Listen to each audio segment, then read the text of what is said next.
Bonjour à tous, j'espère que vous allez bien. Victoire des ennemis de la France, victoire des progressistes, victoire des mondialistes. Ils ont réussi à dégoûter les Français du travail. Ils ont diffusé la paresse.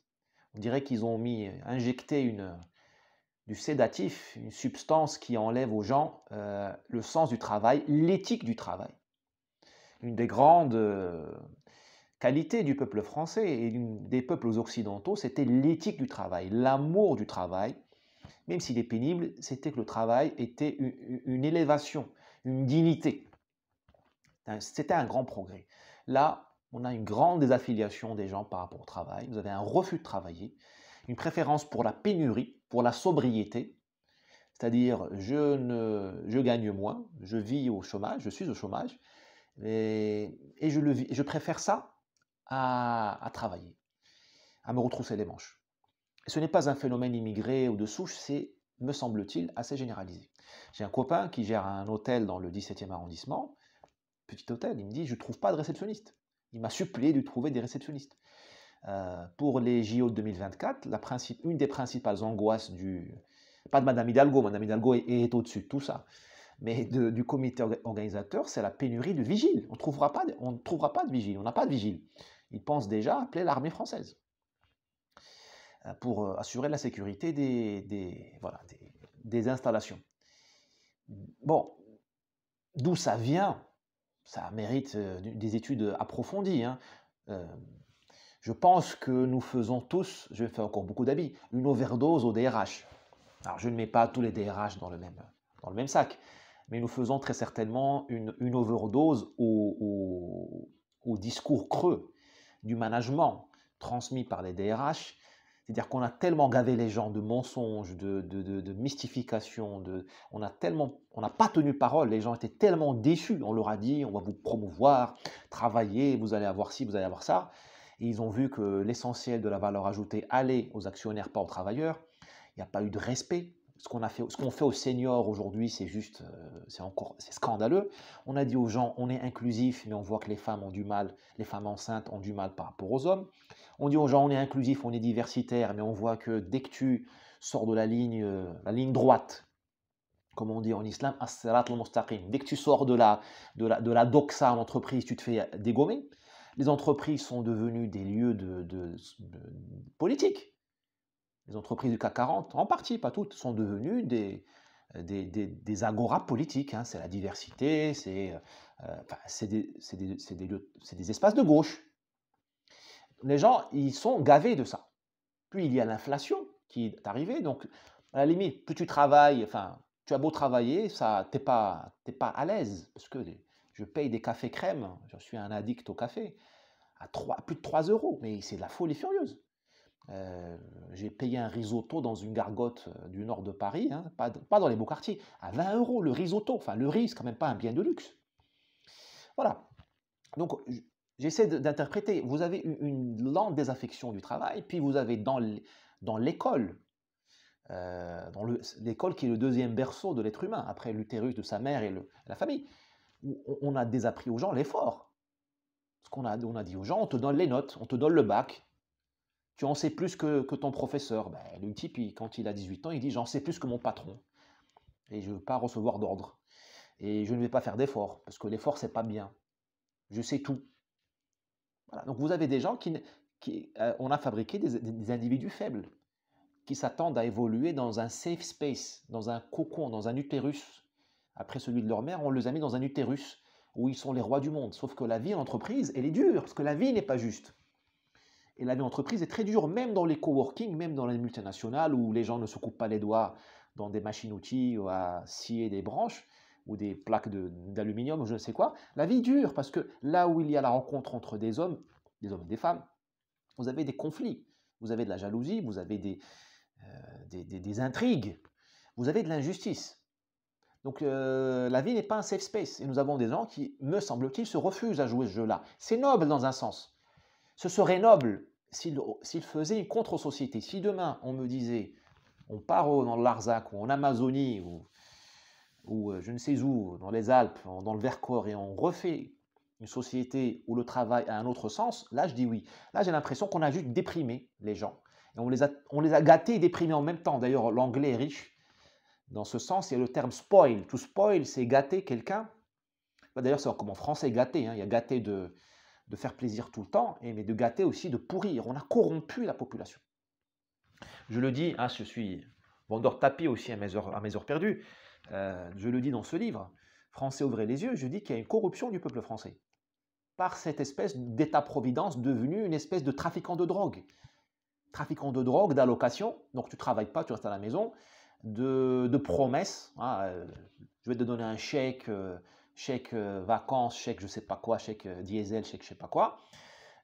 Et puis un trafiquant de drogue parce qu'il vend une drogue qui est extrêmement nuisible, qui est donnée aux enfants. C'est on ne vous donne pas de notes, c'est l'impunité. On habitue nos enfants à ne pas dépasser leurs limites.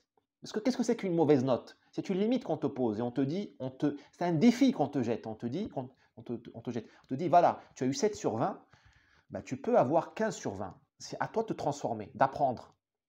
C'est ça les notes. Là, on dit aux jeunes, non, non, tu ne redoubles pas, les notes, ça ne veut rien dire, note-toi toi-même. Bien, les gens ne connaissent pas leurs limites. Et qu'est-ce qu'on fait quand on ne connaît pas ses limites? Il y a ceux qui dépassent les limites, mais ça, c'est des cas extrêmes. Mais en général, les gens se recueillent, se replient sur eux-mêmes. Donc, vous avez des gens qui vivent dans des bulles, ce qu'ils appellent le safe space. Vous savez, les indigénistes ne disent pas que des bêtises.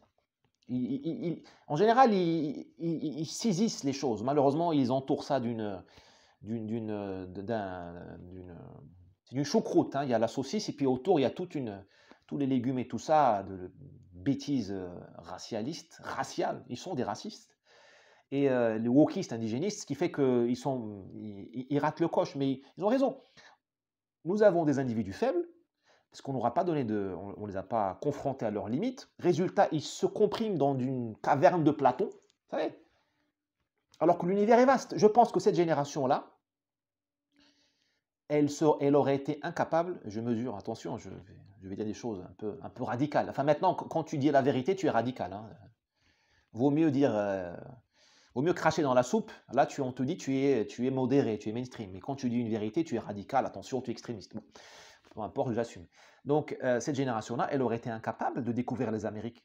Vous les voyez, vous, prendre 3 caravelles, c'est ça, et traverser un territoire inconnu avec quelques réserves de l'huile d'olive, un peu de lard, et aller à la découverte de l'inconnu. Vous les voyez, vous, aller faire ce qu'a fait Magellan, essayer de contourner l'Amérique et aller au Pacifique, avec des hommes qui n'étaient pas convaincus du projet, sans télécommunication, sans carte, sans GPS, sans savoir si on allait avoir son week-end.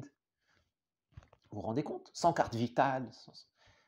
Est-ce qu'ils auraient fait ce qu'a fait Marco Polo, qui est parti en Chine il y a presque 1000 ans, non, 800 ans? Il en est revenu. Non, ils n'en seraient pas capables, parce qu'ils ont des limites mentales. Pour eux, le monde s'arrête à leur porte. Mais il ne faut pas leur en vouloir. Ils sont responsables de leur malheur, parce qu'ils peuvent toujours s'en sortir. Hein. Il suffit de... C'est un interrupteur, hein, vous savez. Il faut cliquer on-off.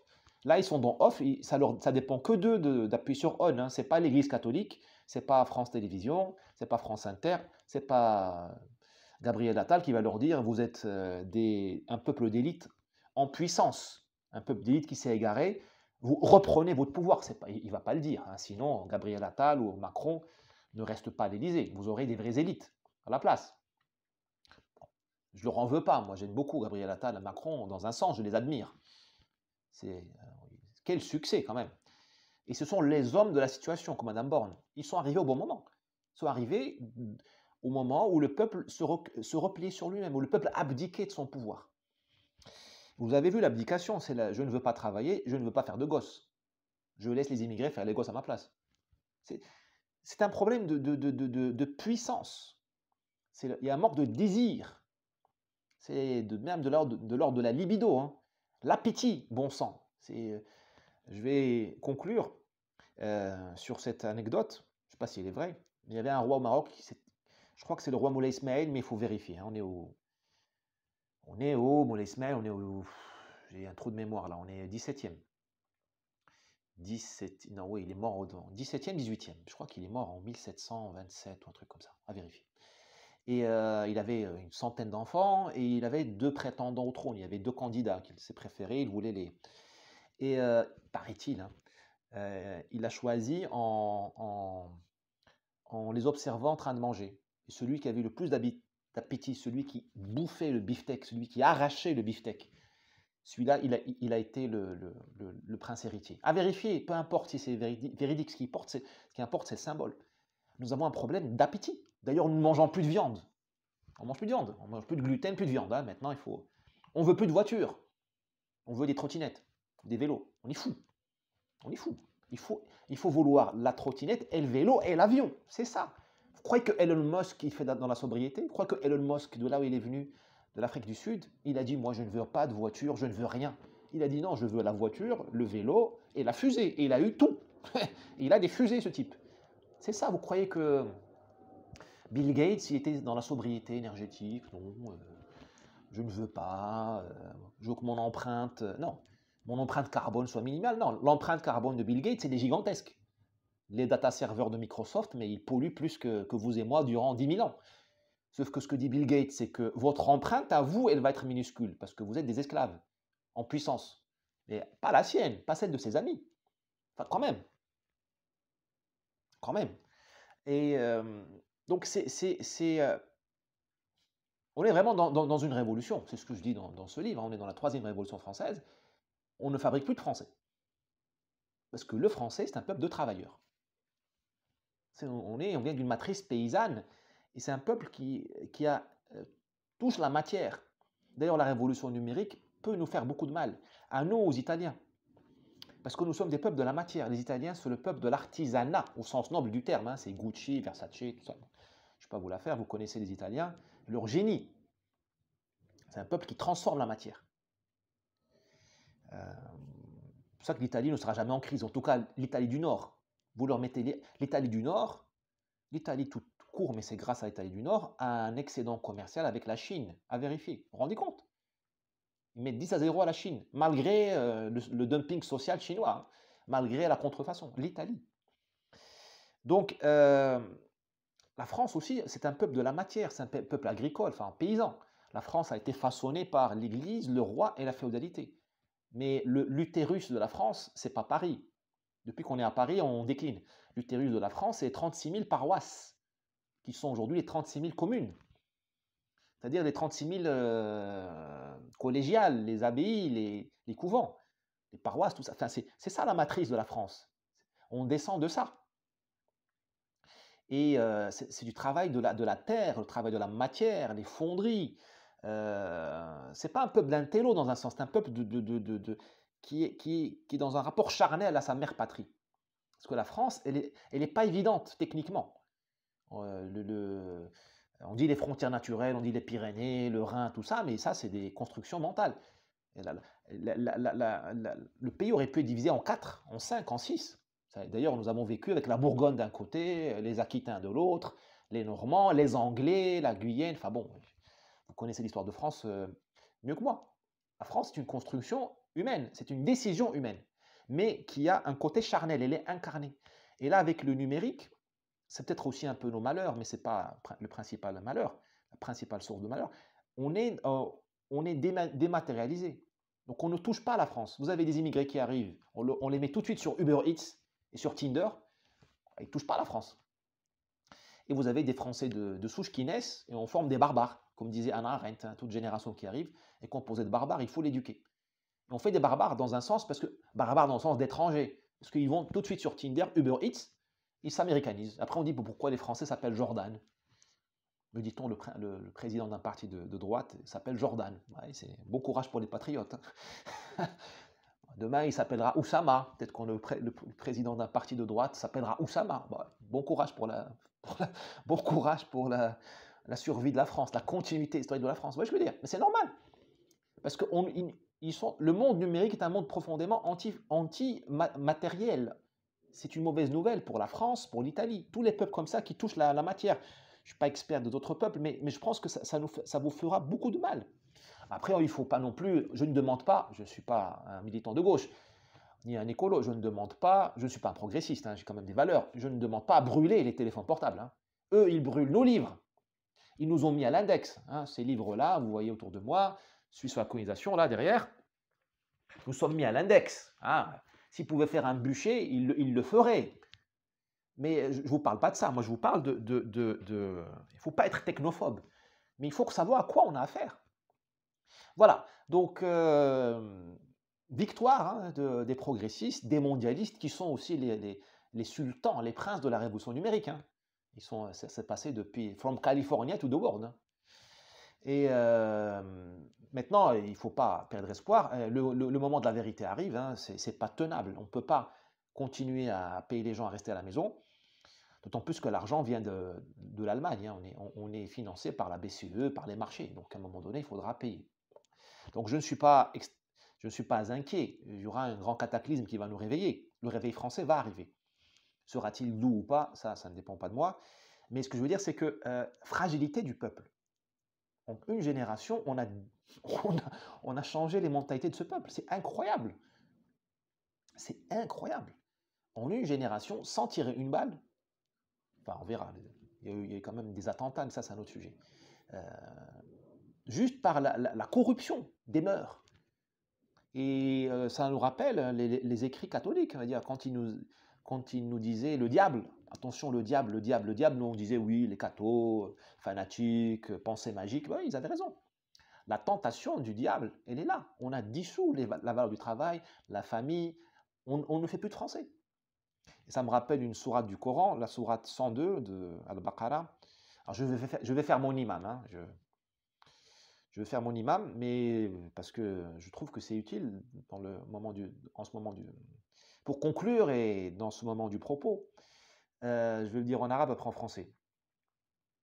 وَلَا بِئْسَ مَا شَرَوْا بِهِ أَنفُسَهُمْ لَوْ كَانُوا يَعْلَمُونَ. Ils se sont vendus pour des clopinettes, pour de la pacotille, et si seulement ils savaient ce qu'ils faisaient. C'est ce que dit Dieu aux musulmans. Il leur dit, il leur raconte une histoire du peuple de Salomon qui s'est vendu à la tentation du diable, qui a cédé à la tentation du diable. Et le diable a dit au peuple de Salomon, attention, وَمَا نَحْنُ إِلَّا فِتْنَةٌ. Nous sommes juste une tentation. فَلَا تَكْفُرْ. Ne sors pas du droit chemin. Ne cède pas à la tentation. Et les gens ont tout de même cédé. Ils se sont vendus pour des clopinettes. Là, on s'est vendu pour des allocations, pour le Tinder, pour Netflix. On s'est vendu pour un confort. On s'est vendu pour une promesse, hein, d'un monde meilleur, européen, vegan et tout. Et si seulement ils savaient. Si seulement ils savaient la catastrophe, les dangers qui courent. Et là, le moment est arrivé. Voilà, donc j'espère que nous n'aurons pas le sort, hein, des peuples qui ont trahi la parole dans le Coran, dans la Bible ou dans la Torah. J'espère que nous serons sauvés. Et bien entendu, ceux qui vont nous sauver, ceux qui nous disent la vérité, nous les ostracisons. Nous les traitons d'extrême droite ou de radicaux. Comme les prophètes, hein, Jésus, Mahomet, Moïse, tous ont été extrêmement ostracisés. Par qui? Par les bien-pensants, le peuple d'en haut, et les sans-dents, comme dirait M. François Hollande, le peuple d'en bas. Parce que sortir les gens de la caverne de Platon, ça fait mal aux yeux. Imaginez-vous, je coupe l'électricité chez vous pendant 2 jours et je ferme les volets.